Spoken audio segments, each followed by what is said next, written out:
Hi అండి. నేనైతే ఎరుషలేంలో ఉన్నటువంటి ఇండియన్ షాప్ చూపిచ్చేస్తాను చూసేయండి.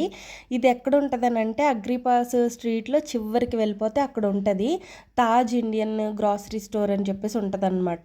మనకి కావాల్సిన ఐటెమ్స్ అన్నీ కూడా ఆల్మోస్ట్ దొరికేస్తాయి ఇక్కడ. నేనైతే నాకు కావాల్సినవి తీసుకోవడానికొచ్చాను. రేట్లు కూడా చాలా ఎక్కువగుంటాయి. మన ఇండియాతో పోల్చుకుంటే అసలెక్కడ కూడా కనపడదనమాట. చూడండి, ఒక హాఫ్ కిలో చింతపండు తీసుకుంటే 22 షెకెల్ పడింది. అంటే ఆల్మోస్ట్ రూ. 550 అలా. ఇంక అన్నీ కూడా అంతే. స్వీట్స్ దొరుకుతాయి.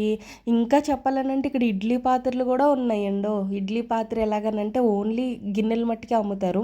ఇడ్లీ అనేది ఎమోషన్ కదా చాలా మందికి, మన ఇండియా వాళ్ళకి, ఐ మీన్ ఎస్పెషలీ ఆంధ్ర వాళ్ళకి. సో అందుకని చెప్పేసి ఇక్కడ గిన్నెలు ఈ రీతిగా అమ్ముతున్నారనమాట. ఫ్రోజన్ సమోసాలు ఇంకా చాలా ఐటమ్స్ ఉన్నాయి. నేనైతే కావాల్సినవన్నీ తీసేసుకుని బిల్ అయితే వేయించేసుకున్నాను.